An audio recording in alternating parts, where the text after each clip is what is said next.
Dr. George Bush.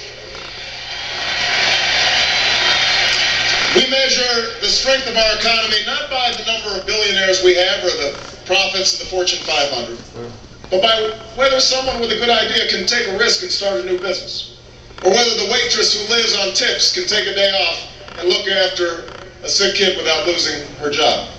An economy that honors the dignity of work. The fundamentals we use to measure economic strength are whether we are living up to that fundamental promise that has made this country great. A promise that is the only reason I am standing here tonight. Because in the faces of those young veterans who come back from Iraq and Afghanistan, I see my grandfather, who signed up after Pearl Harbor, marched in Patton's army, and was rewarded by a grateful nation with the chance to go to college on the GI Bill. In the face of that young student who sleeps just 3 hours before working the night shift, I think about my mom, who raised my sister and me on her own while she worked and earned her degree, who once turned to food stamps but was still able to send us to the best schools in the country with the help of student loans and scholarships.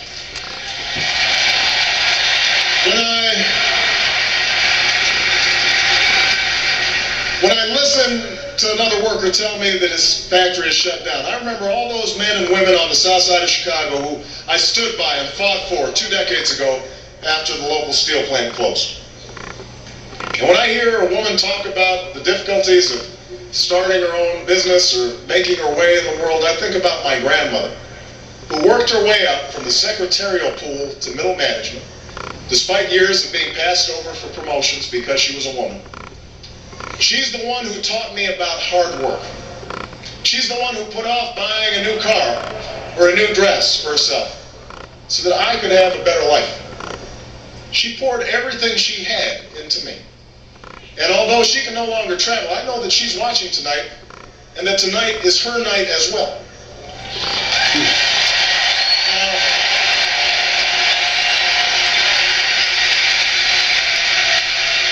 Now, I don't know what kind of lives John McCain thinks that celebrities lead, but this has been mine. These are my heroes. Theirs are the stories that shaped my life. And it is on behalf of them that I intend to win this election and keep our promise alive as President of the United States.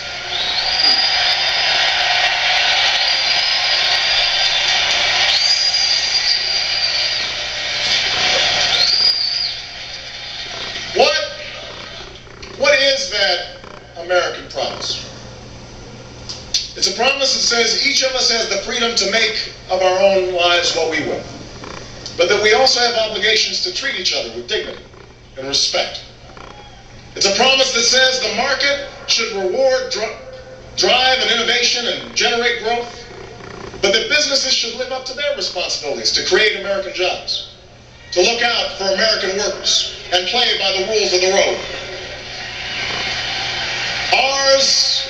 Ours is a promise that says government cannot solve all our problems. But what it should do is that which we cannot do for ourselves. Protect us from harm and provide every child a decent education. Keep our water clean and our toys safe. Invest in new schools and new roads and science and technology.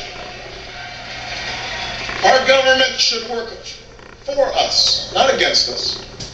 It should help us, not hurt us. It should ensure opportunity, not just for those with the most money and influence, but for every American who's willing to work. That's the promise of America. The idea that we are responsible for ourselves, but that we also rise or fall as one nation.